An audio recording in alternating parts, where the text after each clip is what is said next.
Good morning, everyone, and welcome to this Eucharist of the Eastertide season. There are a number of notices today. First of all, if you're hoping to go to the consecration of Canon David as bishop, and you don't have a ticket, you need to arrange that now with the secretary in the cathedral office.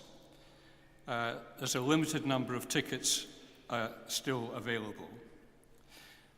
Secondly, on next Thursday, the 2nd of May, there is the Margaret Thrall Memorial Lecture, which will be delivered by Dr. James Roberts after Evensong, and so it will be at 6:30 next Thursday.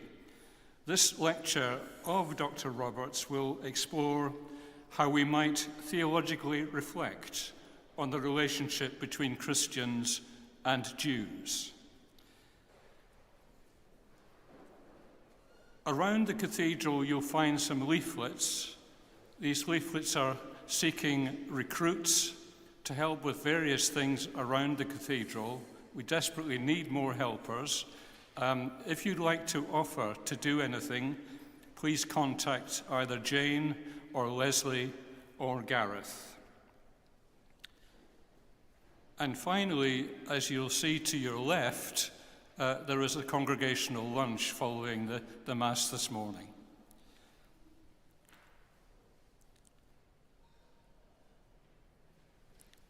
And so the sentence, "With you is the well of life, and in your light we see light."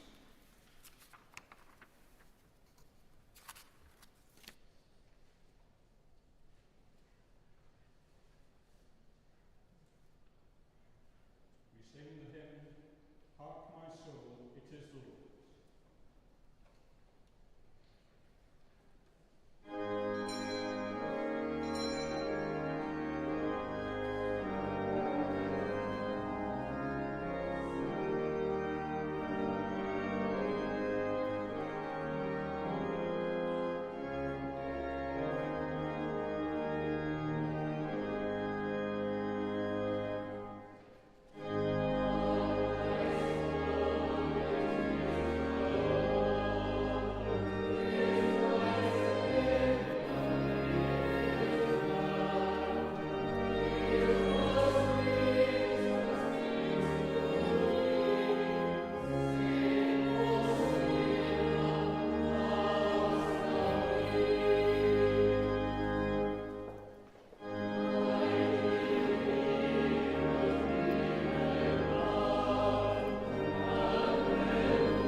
In the name of the Father, and of the Son, and of the Holy Spirit. Amen. Grace and peace be with you. And keep you in the love of Christ. Alleluia, Christ is risen. He is risen indeed. Alleluia. With you is the well of life, and in your light we see light. As we gather to celebrate this Holy Eucharist to the glory of God, we prepare ourselves by confessing our sins. We who need God's aching, mending grace to make us whole. We who need God's exposing, convicting love to purify our injustice. We who need God's living, liberating presence to dwell in us and set us free. Heavenly Father, we have sinned in thought, word, and deed, And have failed to do what we ought to have done. We are sorry and truly repent. For the sake of your Son, Jesus Christ, who died for us, forgive us all that is past, and lead us in his way, to walk as children of light. Amen. Almighty God, have mercy on you, forgive you and set you free from sin, and keep you in eternal life. Amen. Gloria in excelsis Deo.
Let us pray.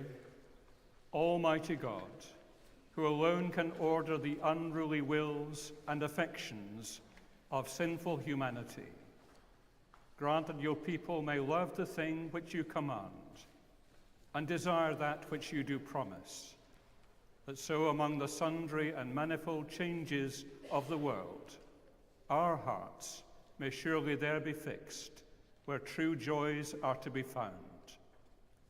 Through Jesus Christ, our risen Saviour. Amen.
A reading from the book of the prophet Isaiah.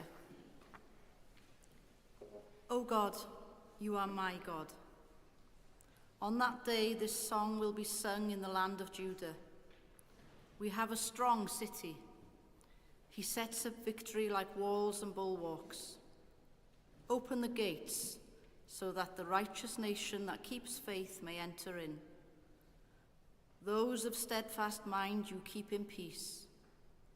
In peace, because they trust in you. Trust in the Holy One forever, for in God you have an everlasting rock. Hear the word of life to the world. Thanks be to God.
Grace and peace be with you. And keep you in love of Christ. Listen to the Holy Gospel according to St. John. Glory to you, O Christ. At that time, Jesus showed himself again to the disciples by the Sea of Tiberias, and he showed himself in this way. Gathered there together were Simon Peter, Thomas, called the twin, Nathanael of Cana in Galilee, the sons of Zebedee, and 2 others of his disciples. Simon Peter said to them, "I am going fishing." They said to him, "We will go with you." They went out and got into the boat, but that night they caught nothing. Just after daybreak, Jesus stood on the beach, but the disciples did not know that it was Jesus. Jesus said to them, "Children, you have no fish, have you?" They answered him, "No." He said to them, "Cast the net to the right side of the boat, and you will find some." So they cast it, and now they were not able to haul it in because there were so many fish. That disciple whom Jesus loved said to Peter, "It is Jesus, the Holy One." When Simon Peter heard that it was Jesus, the Holy One, he put on some clothes, for he was naked, and jumped into the lake. But the other disciples came in the boat, dragging the net full of fish, for they were not far from the land, only about 100 yards off. When they had gone ashore, they saw a charcoal fire there, with fish on it, and bread. Jesus said to them, "Bring some of the fish that you have just caught." So Simon Peter went aboard and hauled the net ashore, full of large fish, 153 of them. And though there were so many, the net was not torn. Jesus said to them, "Come and have breakfast." Now none of the disciples dared to ask him, "Who are you?" because they knew it was Jesus, the Holy One. Jesus came and took the bread and gave it to them, and did the same with the fish. This was now the third time that Jesus appeared to the disciples after he was raised from the dead. This is the gospel of our Saviour. Praise to you, O Christ.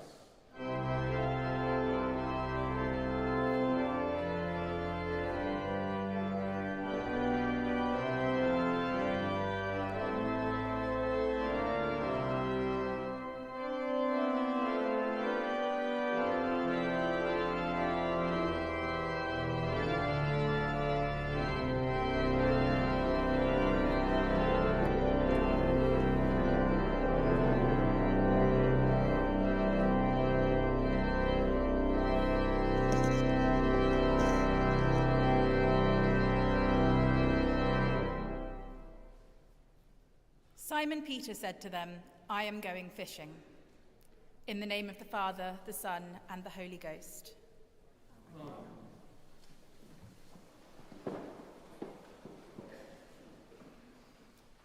I've only been fishing once, and I got horribly seasick. I was fine while we were moving through the water, but every time the boat stopped moving, I began to feel ill again.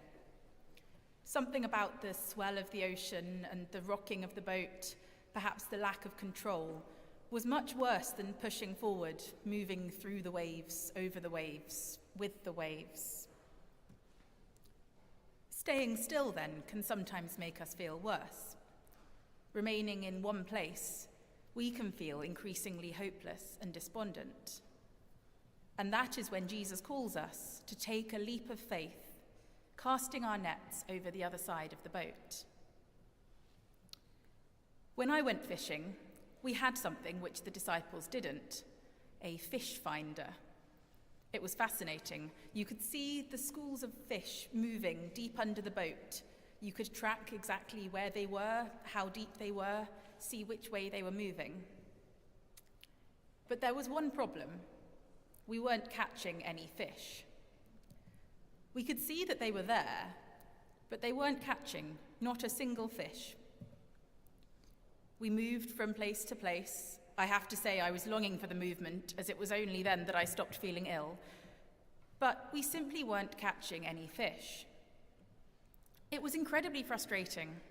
We had all the equipment, all the technology, the knowledge of where to fish and how to fish, but all of this was useless because we weren't catching any fish. We think often about how to fish for people, for new Christians, for new disciples. We judge ourselves on numbers and statistics. How many people are here this week? Is it more than last week? How can we get more people next week? We come up with strategies. We look at statistics. We use tried and tested methods for church growth and discipleship.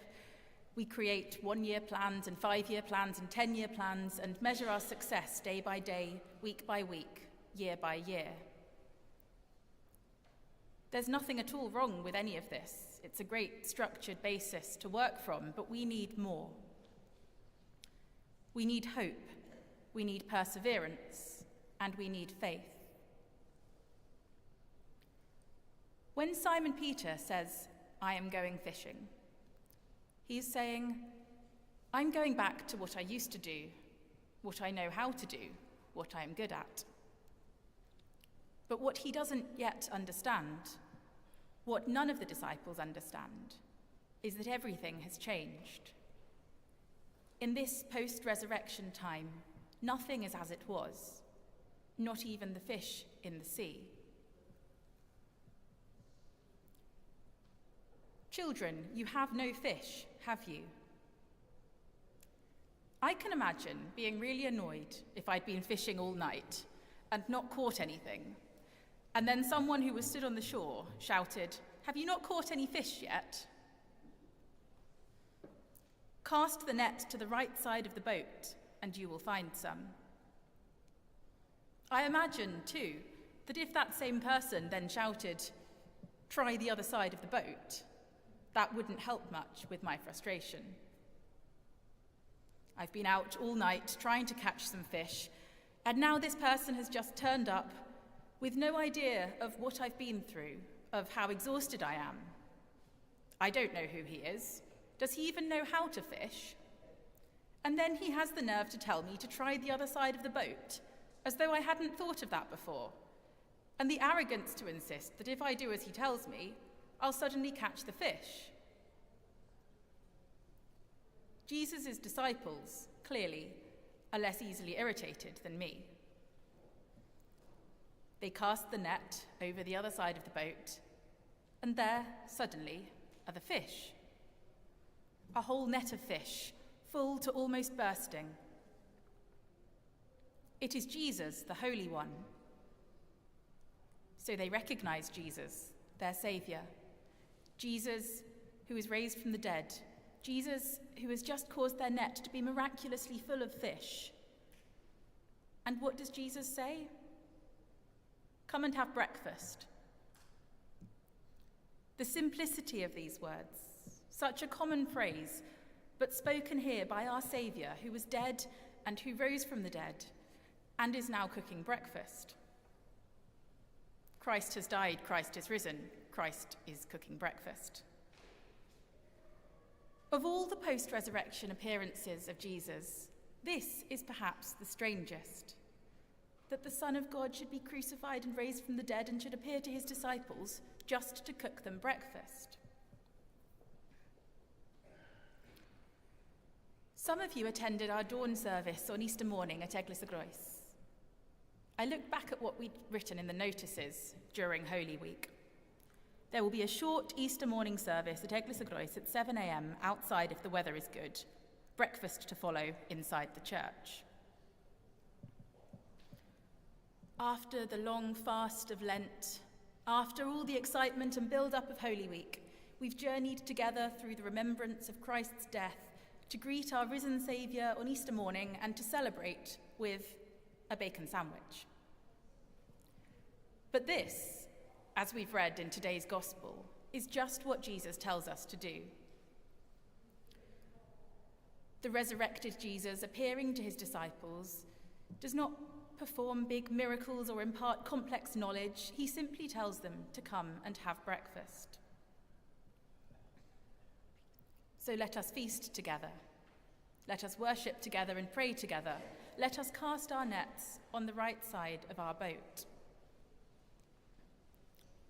But did I catch any fish on my fishing trip? Yes, on our final go, on our last stop, just as we were about to turn the boat around and head back into shore. So, when the number of people in the pews is dwindling, when we need more energy, more money, when we have all the research and all the numbers and all the statistics, when all the evidence shows that we're fishing in all the right places, but nothing is catching, when we feel like giving up, let us keep casting our nets, guided by God in the certain knowledge that he does not fail us. For we can cast our nets 100 times and catch nothing. But we only need one catch to turn things around. Let us keep casting our nets, not where we desire, but where he does. Let us discern our way forward in prayer. Let us discern our way forward together. Let us cast our nets with perseverance, with faith, and with fearless hope. Amen.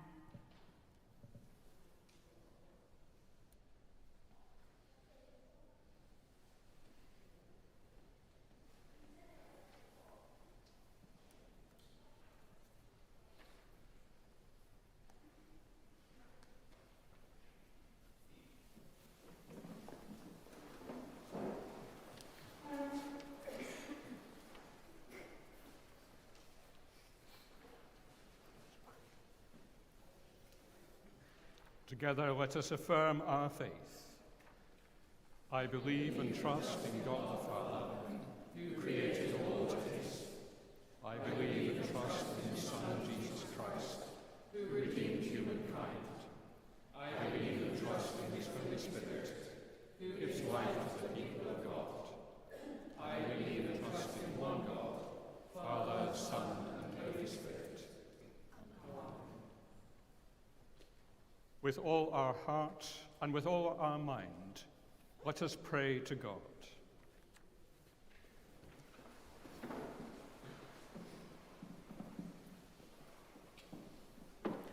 At your rising, O Christ, we recall your Last Supper, your institution of the Eucharist for your Church. As we worship you together here, we pray for the communion of the Church in our day.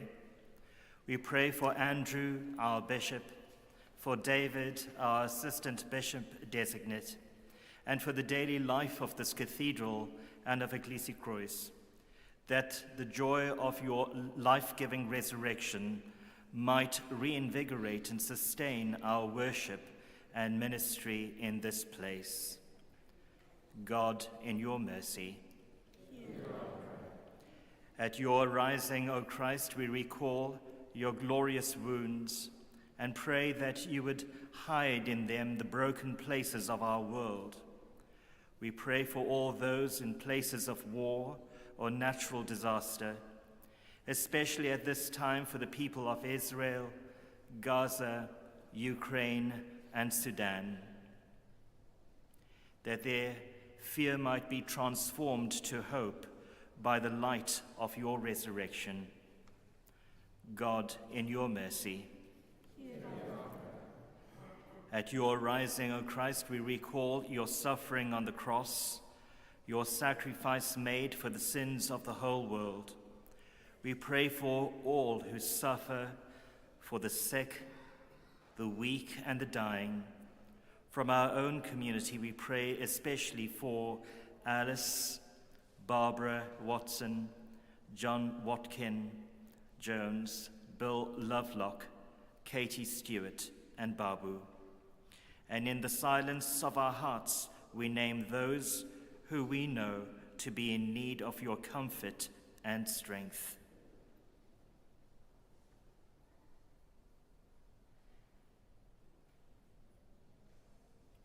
God, in your mercy. At your rising, O Christ, we recall your empty tomb and rejoice in your victory over death, in the sure and certain hope of the resurrection to eternal life.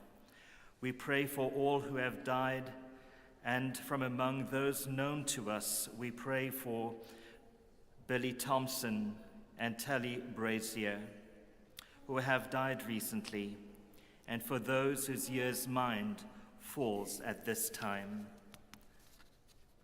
God, in your mercy. Rest eternal grant unto them, O God. And let thy perpetual shine upon them. May they rest in peace. And rise in glory.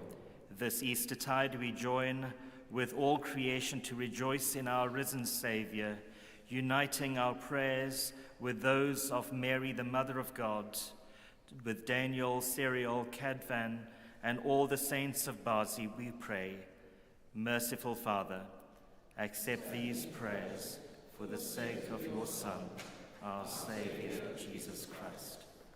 Amen.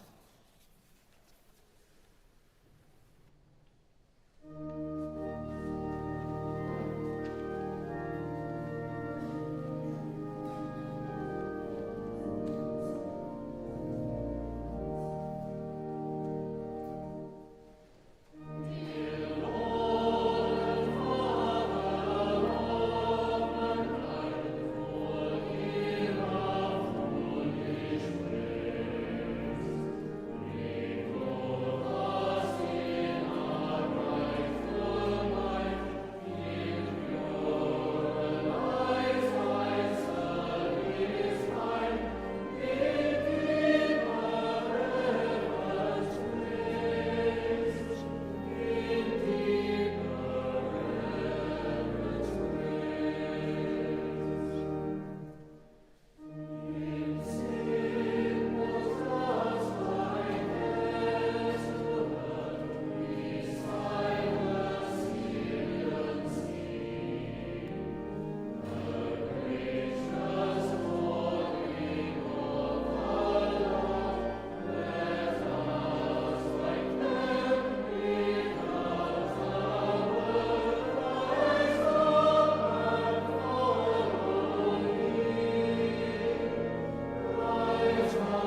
We bring to this place the bread that sustains us.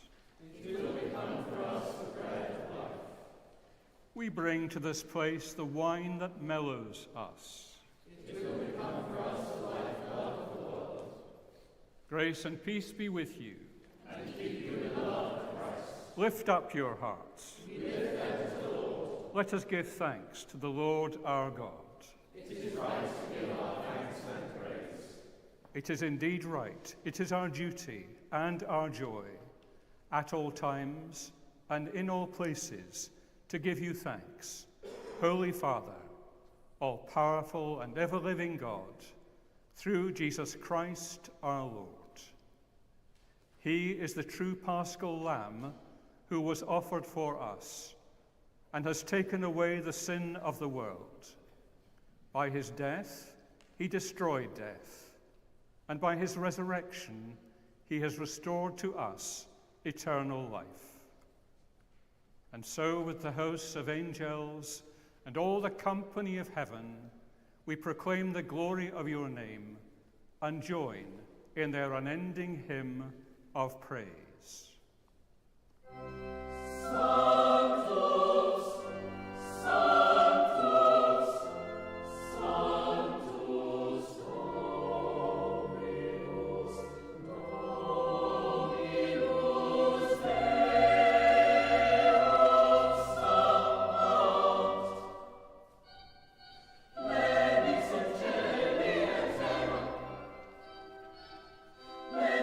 Gloria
praise and thanks to you, true and living God, creator of all things, giver of life.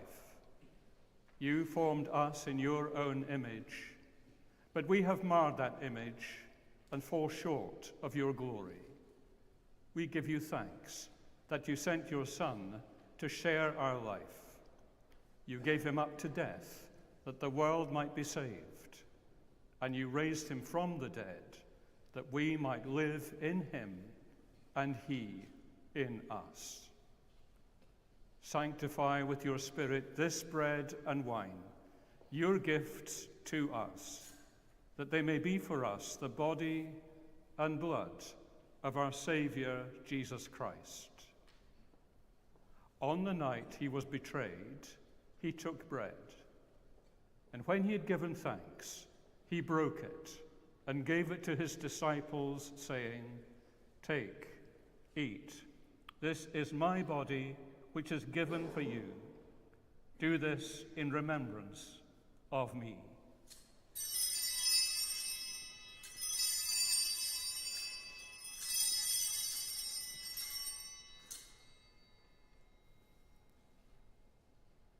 In the same way, after supper, he took the cup, and when he had given thanks, he gave it to them, saying, "Drink from this, all of you, for this is my blood of the new covenant, which is shed for you and for many for the forgiveness of sins. Do this as often as you drink it in remembrance of me."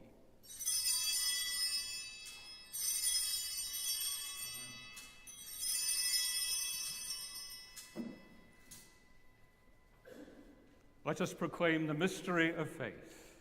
Christ has died. Christ is risen. Christ will come in glory. As he has commanded us, Father, we remember Jesus Christ, your Son, proclaiming his victorious death, rejoicing in his resurrection, and waiting for him to come in glory. We bring to you this bread, this cup. Accept our sacrifice of thanks and praise. Restore and revive your people. Renew us and all for whom we pray with your grace and heavenly blessing. And at the last, receive us with all your saints into that unending joy promised by your Son, Jesus Christ our Lord. Through him, with him, in the unity of the Holy Spirit, all honor and glory are yours, Almighty Father, forever and ever. Amen.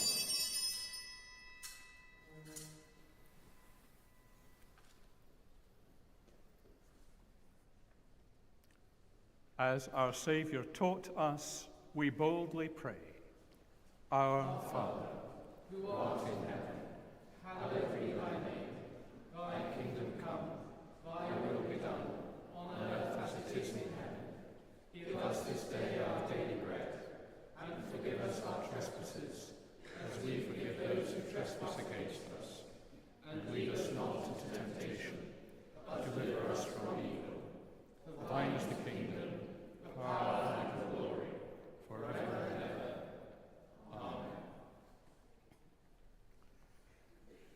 Your risen body in our midst, known in the breaking of bread, your glorious wounds, whence blood flowed, the marks of your love, your words to us of peace, stronger than death. The peace of the living God be always with you. And keep you in the love of Christ. We share a sign of peace. Peaceful.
Alleluia.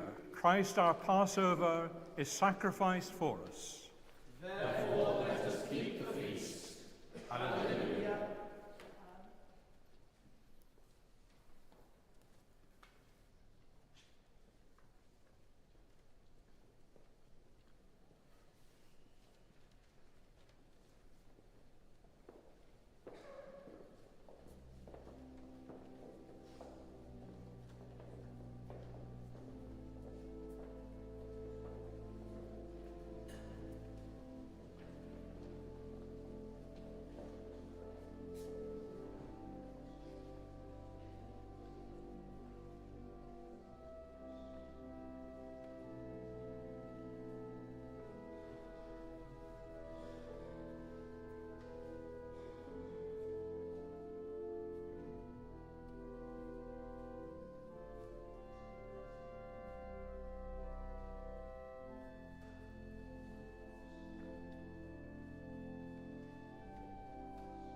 Grace and peace be with you.